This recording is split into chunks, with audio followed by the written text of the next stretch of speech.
रहीम भक्तिकालीन कविता में ईश्वर भक्ति के साथ साथ मनुष्य की दैनिक जीवन की समस्याओं का भी वर्णन किया गया और उनसे छुटकारा पाने के कुछ उपाय भी बताए गए जिससे हमें नैतिक बल मिलता है।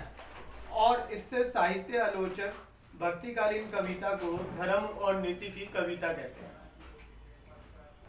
कवि अब्दुल रहीम खान खाना साहित्य के उस मिलन बिंदु के कवि हैं। मिलन बिंदु का अर्थ है कि ऐसा समय कि जहां पर भक्ति काल का समापन हो रहा था और रीति काल शुरू हो रहा था।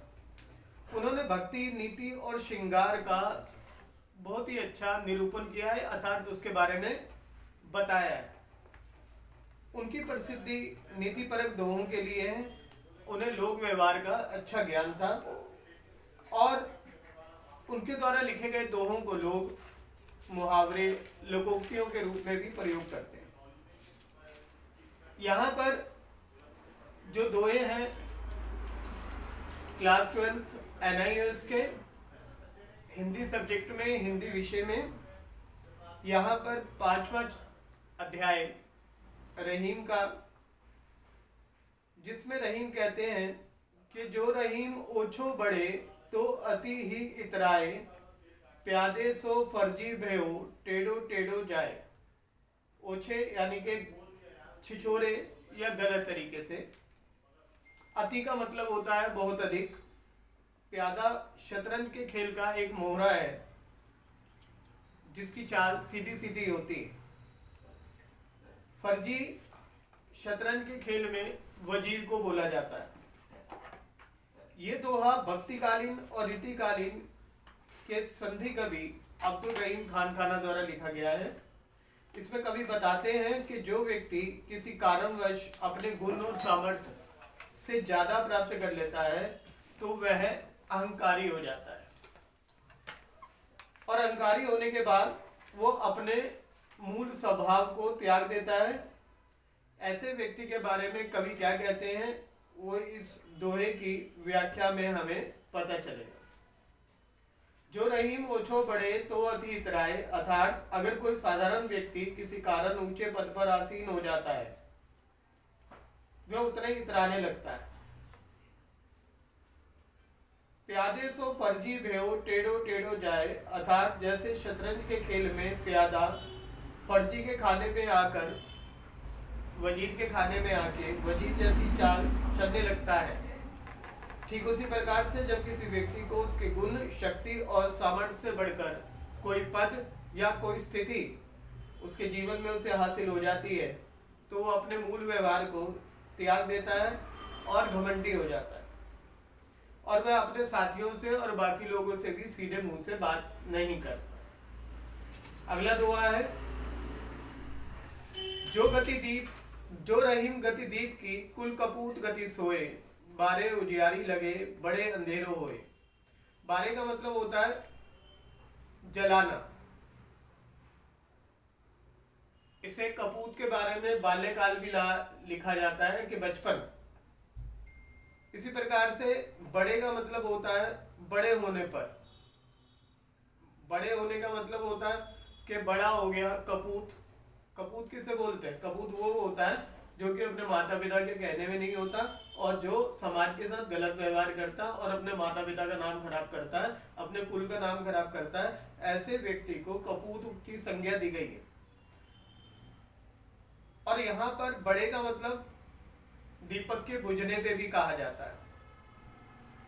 ये दोहा अब्दुल रहीम खान खाना द्वारा लिखा गया है। रहीम भक्ति काल और रीति काल के, संधि काल के एक कवि थे और ये नीति विषयक दोहा उन्होंने लिखा है कि वो कहते क्या है कि दीपक की और परिवार में उत्पन्न कुपुत्र की गति एक समान होती है। दीपक जलाने पर रोशनी हो जाती है, वो प्रसन्नता का कारण बन जाता है। ठीक उसी प्रकार से किसी घर में किसी पुत्र के जन्म होने पर वो प्रसन्नता का कारण बन जाता है।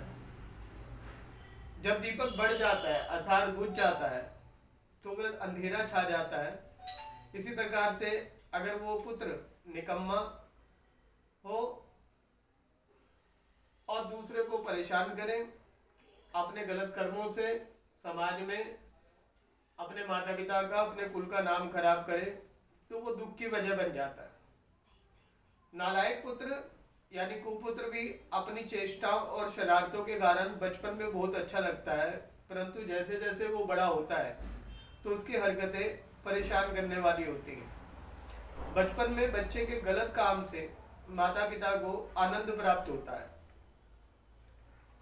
परंतु बड़े होने पर वही शरारतें, वही परेशानियां उन्हें ज्यादा तंग करने लगती है और वह इस बात से बड़े ही दुखी हो जाते हैं।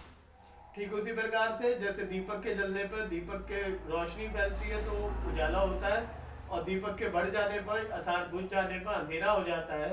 ठीक उसी प्रकार से पुत्र के जन्म होने पर परिवार खुश हो जाता है, परंतु पुत्र अगर कपुत्र निकलाए, गलत हरकतें करने लगे, गलत व्यवहार करने लगे, तो वह समाज के लिए, कुल के लिए, परिवार के लिए और माता पिता के लिए दुख का कारण बनता है। अगला दोहा है, रहीमन असुआ नैन ढरी, जिये दुख प्रगट करी, जाही निकारो गेहते, कसना भेद कई दई।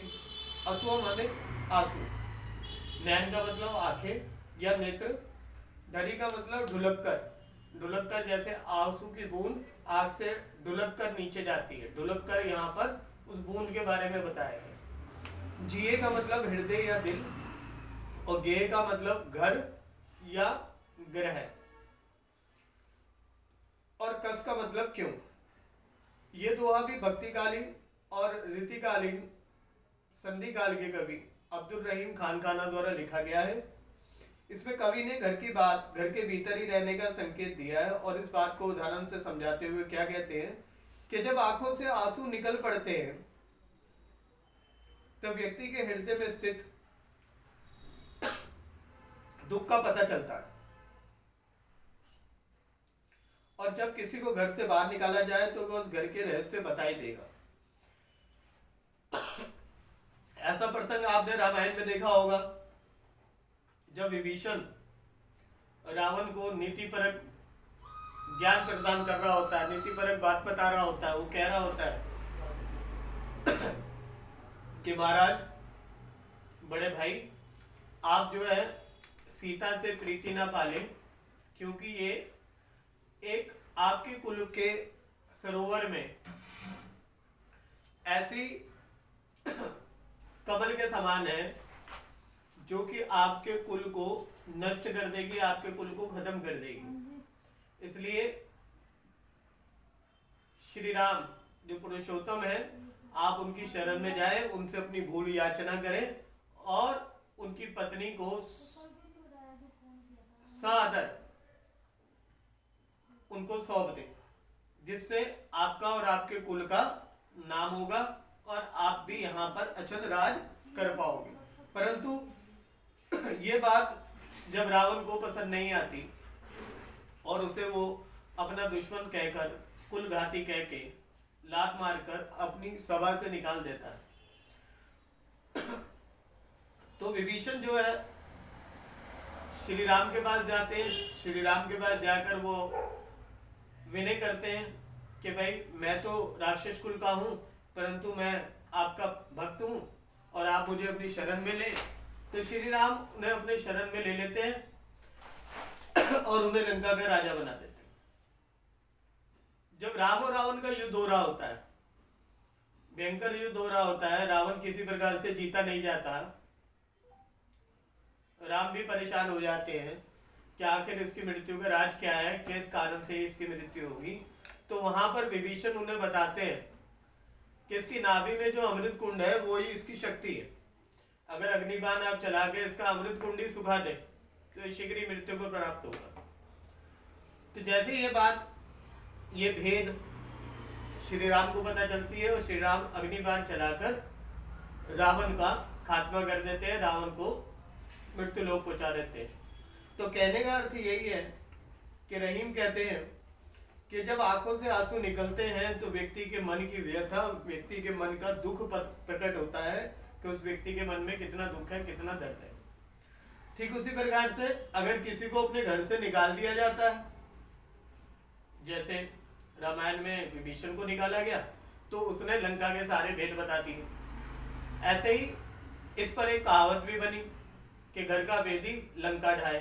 तो यहाँ रहीम इसी बात को चरितार्थ करते हुए अपने दोहे से प्रकट कर रहे हैं। नेक्स्ट है, ये रहीम निज संग ले जन्मत जगत न कोय, बैर प्रीति अभ्यास जस होती होय। यहाँ पर जनमत का अर्थ है जन्म लेते ही, जगत का मतलब है दुनिया, बैर का मतलब है शत्रुता या दुश्मनी, प्रीति का मतलब प्रेम, और अभ्यास का मतलब है किसी काम को करने की दक्षता आ जाना, यानी कि हम उस कार्य को बार बार कर रहे हैं और वो कार्य हमारे को आसानी से आ गया। जस का मतलब होता है यश या कीर्ति। ये दोहा भक्ति काल और रीति काल के संधि काल के कवि अब्दुल रहीम खान खाना द्वारा लिखा गया है। इस दोहे में कवि ने बताया कि बैर, प्रेम, अभ्यास और कीर्ति आदि गुण व्यक्ति जन्म से लेकर नहीं आता। ये तो समय के अनुसार, समय अवधि बीतने के बाद धीरे धीरे विकसित होते हैं। किसी व्यक्ति से हमारी दुश्मनी है, प्रेम है, किसी कार्य को करने की चतुरता या हमारी प्रसिद्धि, ये जन्म के साथ नहीं आती और ना ही थोड़े समय में विकसित होती है। ये धीरे धीरे बढ़ती है और निरंतरता से यानी कि लगातार करने से इसका विकास होता है। शत्रुता का अगर हम उदाहरण लें तो ये मन का ऐसा भाव है जो शत्रु का नाम आते ही हमारे मन में जागृत हो जाता है। अगर हमारा किसी व्यक्ति से बैर है, वो हमारे सामने पड़ जाए तो हमारा बैर सामने आ जाता है। बैर जो है घृणा और क्रोध का मिश्रित रूप है। बैर का मतलब केवल लड़ाई और दुश्मनी नहीं है। लड़ाई दुश्मनी किसी भी छोटे बड़े कारण से हो सकती है और वो कारण खत्म होने पर समाप्ति भी हो जाती है, परंतु बैर जो है वो व्यक्ति को दूसरे व्यक्ति या व्यक्तियों के प्रति पूर्ण तरीके से अस्वीकार करने की भावना, अस्वीकार यानी कि हम उसे स्वीकार नहीं करना चाहते, हम उसे देखना नहीं चाहते, हम उसे देखकर उसके नाम से, उसकी शक्ल से हमें घृणा है। इसी प्रकार से प्रीति और प्रेम है। किसी को एक बार देख लेने से प्रेम नहीं होता। प्रीति और प्रेम तो साथ रहने से, किसी के निकट रहने पर जो सकारात्मक भाव आता है हमारे हृदय में, उसे हम प्रेम कहते हैं। लेकिन वो प्रेम ना होकर केवल आकर्षण है। प्रेम तो साथ रहने से पैदा होता है। हम जिससे प्रेम करते हैं हम उसके लिए कुछ भी करने के लिए तैयार रहते हैं और ये भावना लंबे समय तक साथ रहने पर विकसित होती है। यही बात अभ्यास के बारे में कही जाती है कि एक हवाई जहाज उड़ाने वाला एक बार अगर हवाई जहाज उड़ा दे तो वो उसको हवाई जहाज हमेशा के लिए उड़ाना नहीं आ गया, उसे बार बार उसको उड़ाना है। एक रेलगाड़ी चलाने वाला जो परिचालक है वो बार बार उस रेलगाड़ी को चलाता है, तभी वो कहा जाता है कि अपने कार्य में दक्ष है। एक व्यक्ति अगर लिखना शुरू करता है तो वो बार बार लिखता है तो उससे उसमें दक्षता आती है। एक व्यक्ति एक पाठ को बार बार पढ़ता है तो वो उस पाठ को आसानी से समझ सकता है। तो ये दक्षता एक बार में करने पे नहीं आती, ये अभ्यास करने से आती है। और जब भी समय से आती है तो हम कह सकते हैं कि यश दीर्घकालिक होता है। दीर्घकालिक यानी लंबे समय का, प्रसिद्धि लंबे समय की होती है, परंतु चर्चा कुछ समय के लिए होती है। किसी व्यक्ति ने अच्छा किया, बुरा किया, सही किया, गलत किया, उसकी चर्चा हुई और उसकी बात खत्म हो गई। परंतु एक आदमी लगातार काम करता चला जा रहा है, उसका यश, उसकी प्रसिद्धि फैलती जा रही है, तो उसकी प्रसिद्धि और यश कितनी तरह फैलेगी ये तभी संभव है जब वो लगातार एक बार होने से नहीं है। नेक्स्ट है, टूटे सुजन मुनाइए जो टूटे 100 बार, रईमन फिरी पोइए टूटे मुक्ताहार। सुजन यानी स्वजन, अपने लोग, अपने रिश्तेदार, अपने सगे संबंधी। पोइए का मतलब पिरोना और मुक्ताहार का अर्थ होता है मुक्ता यानी मोती और हार का मतलब माला। ये दोहा भी भक्ति काल और रीति काल के संधि काल के कवि अब्दुल रहीम खान खाना द्वारा लिखा गया है। इसमें कवि कहते हैं कि अगर कोई सज्जन, कोई हमारा मित्र, कोई हमारे सगे संबंधी हमसे रूठ जाता है तो उन्हें बार बार मनाने में कोई हानि नहीं होती, कोई नुकसान नहीं होता। तो इसकी व्याख्या में रहीम क्या कहते हैं कि जैसे अगर मोती टूट जाते हैं, मोती की माला टूट जाती है तो हम उसमें मोतियों को फेंकते नहीं है, हम दोबारा से धागे में उसे पिरोकर फिर दोबारा से उसका मोतियों की माला बना लेते हैं। उसी प्रकार से अच्छे लोग अपने परिवार, अपने सगे संबंधी, अपने मित्र अगर किसी बात पर रुक जाए, कोई बात उनको हमारी अच्छी ना लगे और वो हमसे बात ना करे, हमसे नाराज हो जाए, तो अपना अभिमान त्याग कर उन लोगों को मना लेना चाहिए, उनसे अलग थलग नहीं होना चाहिए। अगला है काज परे कछु और है, काज सरे कछु और, रहीमन भावर के भय, नदी सरावत मोर। काज माने काम, काज सरे यानी काम निकलने पर, भावर का मतलब होता है विवाह के समय लिए जाने वाले वर और वधू के फेरे, उन्हें भावर कहते हैं। उसी प्रकार से सिरावत यानी नदी में प्रवाह देना, नदी में प्रवाहित कर देना। मोर, मोर दूल्हे के सिर पर पहनाए जाने वाला आभूषण या मुकुट या पगड़ी, जो दूल्हा विवाह के समय धारण करता है। ये दोहा भी भक्ति काल और रीति काल के संधि काल के कवि अब्दुल रहीम खान खाना द्वारा रचित है। इसमें कवि मनुष्य के स्वभाव के बारे में बता रहे हैं कि किसी व्यक्ति को काम पड़ने पर वो कुछ अलग तरह का व्यवहार करता है, और जब काम निकल जाता है तो उसका स्वभाव और उसका व्यवहार बदल जाता है। इसकी व्याख्या में कहा गया है कि व्यक्ति का स्वभाव कुछ इस प्रकार का है, जब किसी से काम निकलवाता है तो उसका स्वभाव अत्यंत विनम्र हो जाता है, अत्यंत नरम हो जाता है। बात करते समय वो इतनी विनम्रता से बात करता है कि वो आपका पक्का हितैषी बन जाता है। परंतु जैसे इसका काम निकलता है उसके व्यवहार में बदलाव आ जाता है।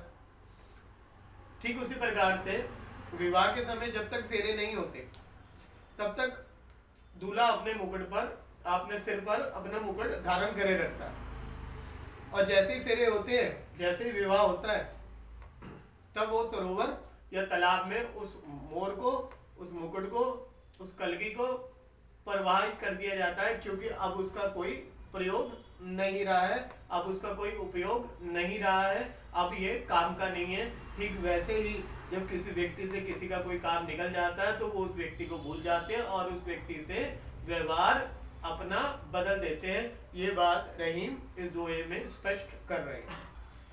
वे रहीम नर धन्य हैं पर उपकारी अंग, बाटन वारे के लगे ज्यों मेहंदी के रंग। नर्म अर्थात मनुष्य, पर यानी दूसरों के, उपकारी यानी भलाई करने वाला, अंग माने शरीर, बाटन वाले का मतलब बांटने वाला। ये दोहा भक्ति काल और रीति काल के संधि काल के कवि अब्दुल रहीम खान खाना द्वारा लिखा गया है। इसमें कवि ने परोपकारी मनुष्य के बारे में बताया है। वो कहते हैं कि वे मनुष्य निश्चित रूप से धन्यवाद के पात्र हैं। कौन मनुष्य धन्यवाद के पात्र है? जो दूसरों का भला करते हैं, दूसरों पर उपकार करते हैं, दूसरों के भलाई के लिए कार्य करते रहते हैं। दूसरों के लिए भलाई के काम कौन कौन से होते हैं? दूसरों को अपना कोई मुसीबत में हो उसकी मदद करो, किसी को कोई चीज नहीं आती उसे सिखाओ, तो कोई भी परोपकार का काम हो सकता है। अर्थात जैसे एक अंधा व्यक्ति जो है, ब्लाइंड है, नेत्रहीन है, उसे सड़क पार करनी है, आपने उसको सड़क पार करा दी, तो वो एक उपकार हो गया। कोई व्यक्ति प्यासा है, उसको पानी पिला दिया, वो उपकार हो गया। कोई भूखा है, उसे भोजन करा दिया, वो उपकार हो गया। कोई निर्धन है, उसको कार्य से मदद कर दी, धन से मदद कर दी, तो वो उपकार हो गया। तो ये सारे उपकार जो करते हैं, जो दूसरों की भलाई में रात दिन लगे रहते हैं, ऐसे लोग उसी प्रकार से ही कार्य करते हैं। जैसे कि मेहंदी लगाने वाले, मेहंदी लगाने वाले क्या होते हैं? वो मेहंदी लगा रहे होते हैं दूसरों के हाथों में, और मेहंदी ऐसी है कि लगाने वाले को, जिसको लगाई जा रही है उसको तो रचेगी रचेगी, और जो लगा रहा है उसके हाथों पे अपने आप ही मेहंदी लग जाती है। वो कोशिश भी करे उसको हटाने की तो वो नहीं हटती। तो यहाँ पर रहीम यही बात को करते हैं कि जो लोग दूसरों को उपकार करते रहते हैं, जो दूसरों की भलाई करते रहते हैं, वो दूसरों की तो भलाई कर ही रहे, परंतु साथ ही साथ ईश्वर के द्वारा उनका भी भला हो जाएगा। उन पर भी ईश्वर अपना भला, उनका भला करेंगे, उन पर अपनी दया दृष्टि करेंगे और उन पर भी उपकार करेंगे। ये बात यहाँ पर रहीम कह रहे हैं। यहाँ पर जितने भी हमने ये दोहे पढ़े, ये सारे के सारे दोहे हमारे NIOS की 12th क्लास में हिंदी का 5वें अध्याय में, जहाँ पर रहीम के सारे दोहों के बारे में बताया गया है। इन दोहों को मैंने आपको एक्सप्लेन किया है। एक बार आप इन्हें दोबारा देखें और दोबारा पढ़ें, और पढ़ने के बाद इसकी शब्दार्थ, इसका अर्थ और इसकी व्याख्या, यानी कि शब्दार्थ हो गया, अर्थ हो गए, साथ में उसका प्रसंग हो गया, और प्रसंग के बाद उसकी व्याख्या। एक बात ध्यान रखनी है जब आप शब्द अर्थ कर लेंगे तो आपको दोहे का सार समझ में आ जाएगा, उसको आप अपनी भाषा में लिख सकते हैं। परंतु प्रसंग जो है वो वही रहेगा, प्रसंग में चेंज केवल उस दोहे से रिलेटेड बात डालनी है। स्टार्टिंग वैसी रहेगी, भक्ति काल संधि काल के बीच के, जब भक्ति काल खत्म हो रहा था संधि काल शुरू हो रहा था, उसके बीच के वो कवि थे और वो नीति विषयक बातों पर बात करते थे, और उनके जो दोहे हैं वो कई लोकोक्ति और मुहावरों के तौर पे भी प्रयोग किए जाते हैं। जैसे मैंने दोहे में बताया आपको कि घर का भेदी लंका ढाए, तो ये वहां पर वही है कि रहीमन असुआ नैन ढरी नित्य देव प्रकट करी, जाय निकारे गए थे तसना भेद कह दई। अर्थात के इसको एक मुहावरे के तौर पे प्रयोग किया गया। तो आप इसके सारे के सारे प्रसंगों को, इसकी व्याख्या को बाय हार्ट लर्न करें और व्याख्या को कोशिश करें उसे एक्सप्लेन करने की, ताकि व्याख्या के कारण आपको आसानी से अच्छे मार्क्स आ सके।